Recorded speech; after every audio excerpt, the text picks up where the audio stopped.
What did this budget bring you? Where is the affordable housing going to come from? Is there any possibility that we will all have a home in the Housing for All by 2022? Before I introduce our aptly named Big Impact panel, let me take you through the highlights of the budget of today. Like I told you, affordable housing could get a boost. First-time home buyers have something to take home from this budget. There are tax benefits there for first-time home buyers.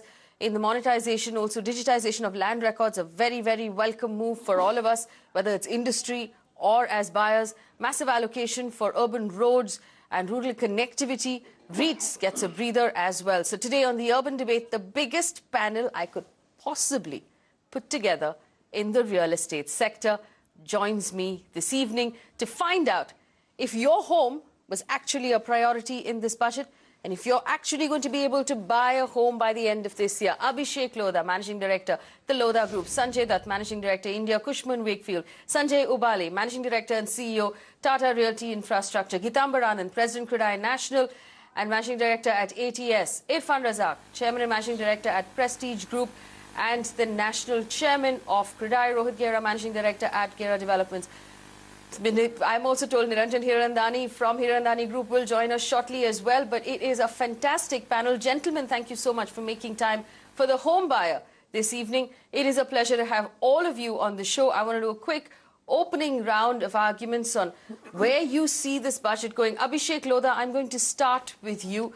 I saw your note that your team sent out on the fact that you're happy with this budget. If that's true, explain to me why. Explain to me where the home buyer is going to get his, get his relief from. I think at a very macro level, the budget did the right thing for the national economy, which is to keep the fiscal deficit under control and yet help the rural economy, which has been suffering for the last 2 years. And in our opinion, that will lead to a better quality of growth going forward. Specifically with relation to home buyers, there is a host of incentives and tax breaks, which have come in for homes which are smaller in size, 30 and 60 square meters. And I think that will lead to creation of great amount of housing stock in that smaller housing segment, affordable housing segment, and will lead to greater availability of medium price homes for the urban dweller. Well, I want to ask you this, and anybody in the panel, this is an open debate, anybody in the panel jump in on this. The incentive that developers got for affordable housing comes with a 3-page long listing of conditions. And it eliminates a lot of things that are already in the market. Things like you have to finish within 3 years of receiving your commencement certificate. Only 1,000 square meters in land that will qualify. There's a long, long list. And if you don't finish in 3 years, well, then the profits will be taxed. Sanjay Ubali, what fits into this category at this point? Well, actually, the long list of conditions that it's a kind of discouragement for the developers to go for a scheme of this kind. I think typically for mass scale housing or affordable housing, you'll typically need very large tracts of land. Essentially, you'll have to bring in technology. And the fine print actually suggests that you can't really go in for large townships. Yes. Potentially, even getting permissions is going to be a major issue. It doesn't really talk about how the governments or the regulators which are going to come in, how they're going to facilitate this entire process of getting your permissions fast. So I think unless that is really addressed, it might look like that it's a noble intention, but I think putting it on the ground might be a bit of an issue. This is the thing. So it says, and when the finance minister read out his speech, he said, after approvals, you have to complete within 3 years after approval. And we looked at the fine print, and it doesn't say after all your approvals are in. Your time starts ticking on the 3 years when your first approval comes in, which is your commencement certificate. Irfan Razak, is it possible at all to build this sort of affordable housing on a 3-year clock? I think 3 years is a fairly decent time. All it needs is a bit of proper planning. And I think the 3-year time limit has been given because you can't take time endless on and not deliver the product to the customers. And that's the biggest stress that is going on in the system just now, is that developers take on more than they can chew and they are unable to deliver within the required time. In 6 months. How we also have our constraints. No, I believe that we have to get, it should be after all clearances are received, because commencement certificate does come only after the clearances are received. So I believe once you're all on board, and if you really plan properly, and if you know that the clock is ticking on you, it's not impossible to do it. And then there's a big incentive at the end of it. But I believe the way forward is, in case if you make up your mind and want to do value homes, affordable homes, I think that's the way to go. That's another, sort of asset class that you can really concentrate on while you're doing the many other things that you're doing. So it's an opportunity. It all depends on how you look at it. Kitambar Anand, do you see this as a great opportunity? Is this an opportunity you will take up? Well, there's the Yamuna Expressway, and there is a huge opportunity there. The only thing which we would again present to government is to relook at the sizes. One is we had proposed from Kadai to keep the sizes at 60 square meters for metros and 90 square meters for areas outside the metro. But coming back to this 1,000 square meters, I'm sure it's an oversight, and we will again go back to the government, because when you're talking of unleashing supply, they must be talking of a minimum of 1,000 square meters, not a maximum. So this is, I'm sure it's an oversight. It will have to be relooked. Otherwise, how can you generate supply if you limit it to 1,000 square meters? Let's do a dipstick review on this panel. We have 5 developers on this panel right now. Rohit Gera building in Pune. Not qualified as urban. Pune is not urban. Pune is maybe semi-urban, Rohit Gera. So would you take up that challenge of starting a project, 1,000 square feet, and finish it in 3 years? No, I think there's some serious concerns here. Look, one is you've got a 3-year time period. You need to plan for 4 months at the very least to look at your occupancy certificates. So you're really reduced down to 32 months. One of the other fine print rules says that you have to complete 80% of the FAR that is available within that 3-year time period, which means you're automatically limiting yourself to the size of the project. You can't do anything of any major scale if you want to actually get it all done. There's no reference to phasing in this whole thing. So I think that there's some serious concerns. I think the intent was good. I think a lot of these onerous conditions that they've put has been as a result of the problems that they faced with developers misusing the erstwhile ATIB scheme. Yes.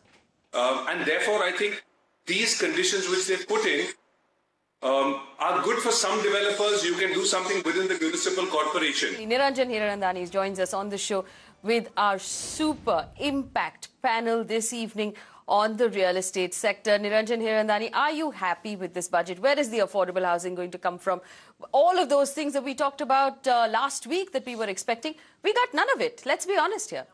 I think one of the things they have just forgotten is that 14 years ago, Mr. Vajpayee brought about affordable housing in a much, much bigger way, where affordable housing in Mumbai was 1,000 square feet per person. Now it's shrunk. They made it only 30 square meters or around 300 square feet.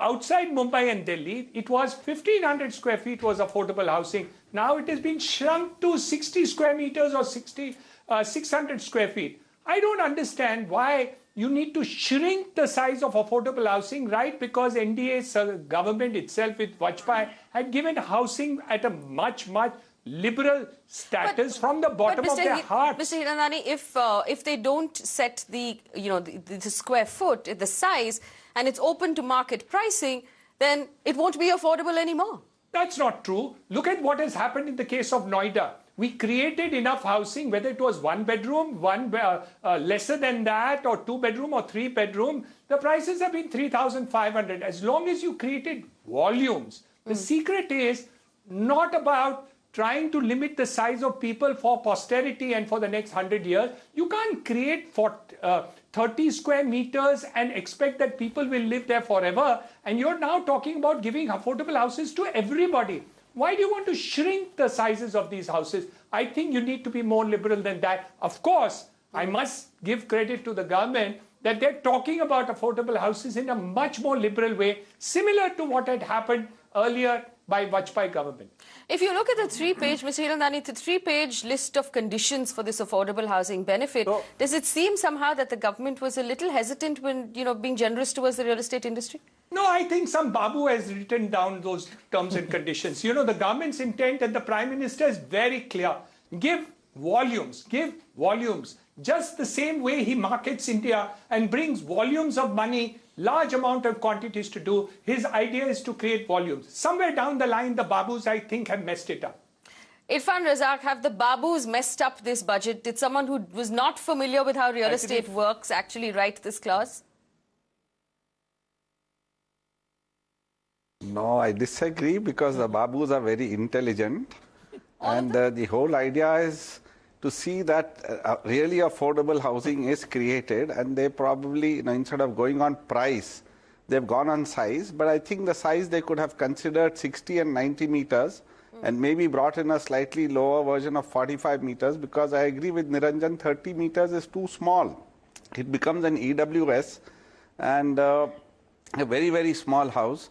I think whoever we build for also has to have a certain living condition, a certain decent living condition. So I think a 45-meter house would have been the minimum size, and we shouldn't build anything smaller than that. Then we are only congesting and creating too much density. I think there's a great change, there's a great effort, there's an intent from the part of government. We need to sensitize them that, whatever's been proposed can be done better if you make these particular changes that Rohit has mentioned. There was one other thing that we need to focus on as home buyers, especially as home buyers who live in urban India. And there are a lot of young people who work in cities like Bombay, in Pune, in Bangalore, who have hometowns in Tier 2 India. Now, here's the thing. If you've not bought a home up till now and you're looking to make an investment, you now have an extra 50,000 rupees tax deduction that came out of this budget that's available to you if you buy a home that's priced at lower than 50 lakh rupees and borrow a home loan at less than 35 lakh rupees. Sanjay, do you see this as an investment opportunity for young India? If I'm making a salary here in Mumbai or in Bangalore, to buy back home from wherever I came from? Well, really, if you're in Mumbai, I think you'll have a few years before you actually be able to buy one. Right. And I think it'll be tough to do that. But I think when you look at opportunities as a migrant, there are a lot of migrants that you see flocking to these major cities. And you can have a rental accommodation to begin with as your career starts. And as you start building your career, you actually have more economic wealth accumulating with you to be able to invest. Right. So we have to take another very quick break, but we're going to come back and talk about new centers of investments that can pop up for young India who wants to be part of the growth of the Indian real estate industry. That's on the other side. Don't go anywhere.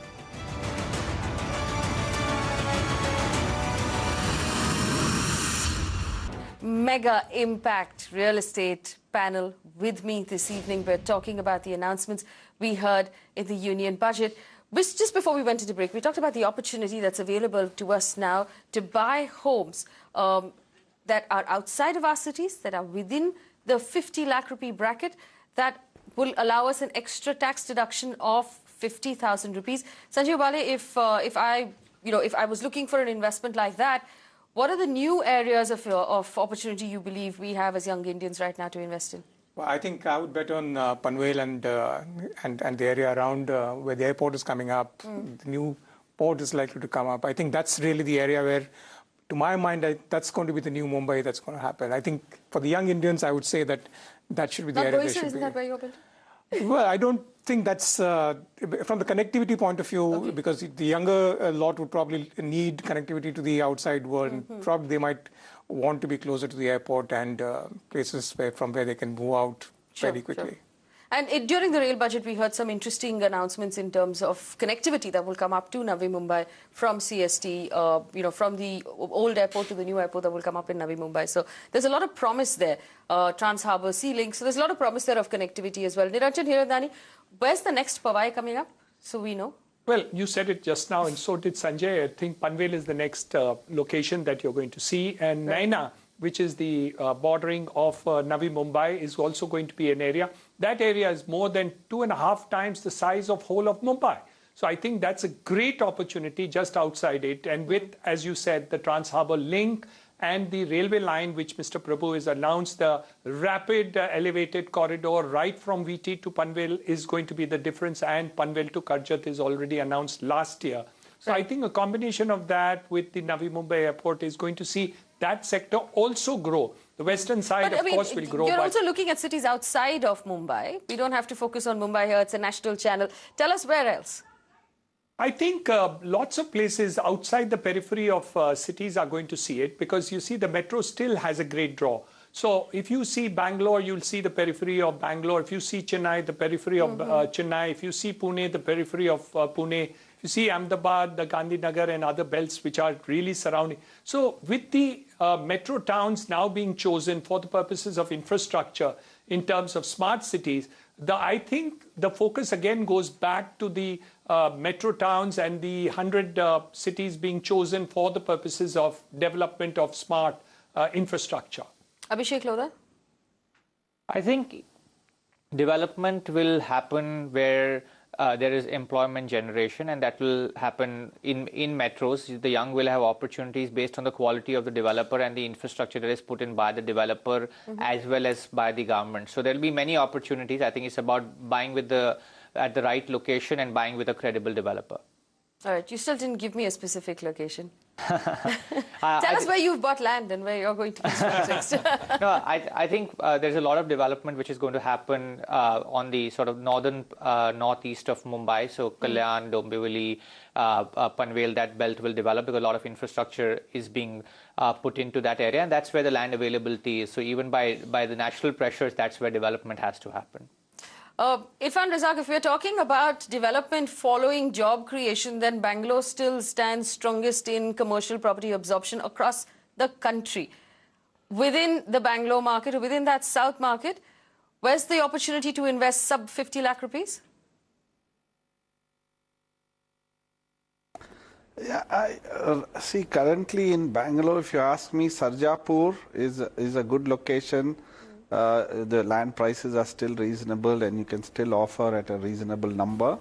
And also Old Madras Road, that's another good location. And then finally, you can look at the Devanhalli, Dodbalapur Road area closer to the new airport. These are the three new areas, and I believe that these areas will suddenly spring up, especially with the connectivity coming in. It will definitely help things. And if you're looking towards the other cities in the south, I believe the big opportunity, if the Bangalore gets connected by an expressway to Mysore, Mysore has a big opportunity there. Mangalore has a big opportunity, and so on and so forth. So there is a lot of because job creation is very rightly said by Abhishek. The homes have to be built where the jobs are getting created. And these cities will definitely start creating the jobs. Especially, I don't know why our state government is not looking at Mysore so seriously. If they really connect the Bangalore with Mysore, create it as a counter magnet, it will decongest Bangalore and at the same time provide opportunities to a city like Mysore. There's a huge opportunity waiting there. People just need to have that vision. And if we also look at it seriously, I think there's something that can be done there. Gitambar Anand, outside of the NCR region, I know you're looking at Chandigarh, Ludhiana. What are you most bullish on?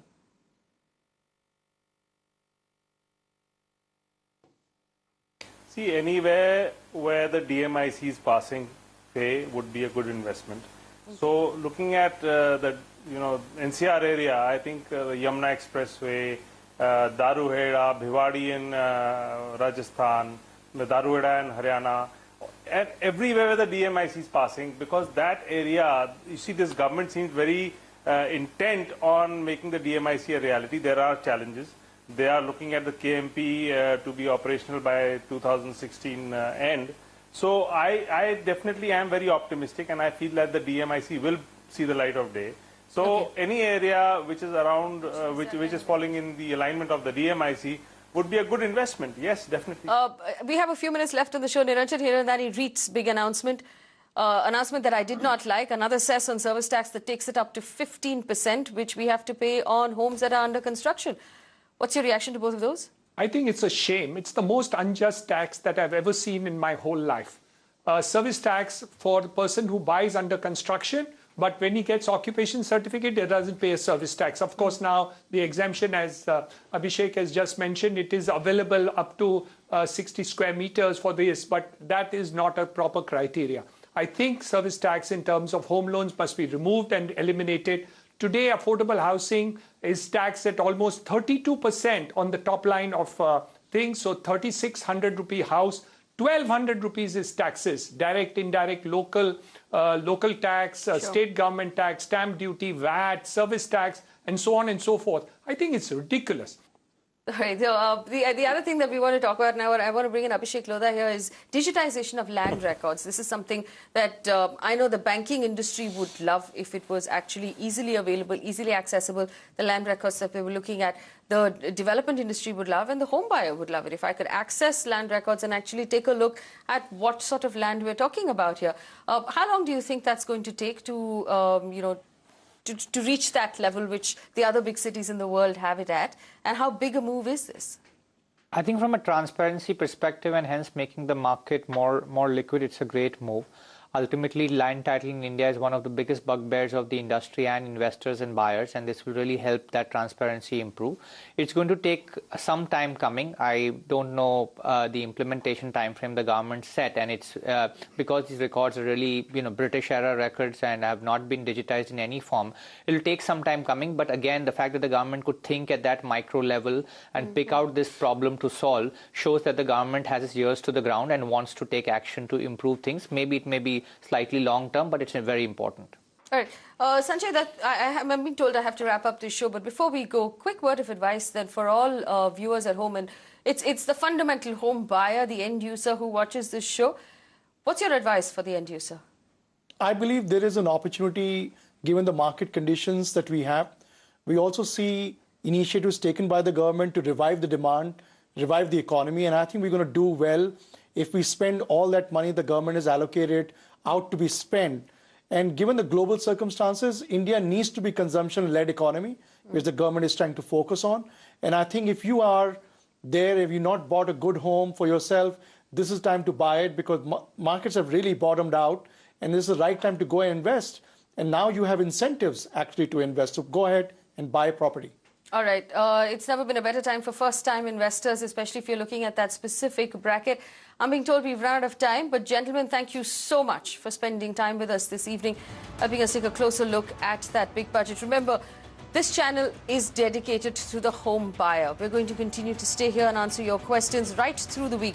Hey, if you have a question about anything you heard on the union budget or something you have a doubt about, feel free to get in touch with us, and we'll try and answer all your questions over the week to come. Another big thank you to our entire panel for joining us here on Magic Bricks. Now, stay with the channel for more news and updates.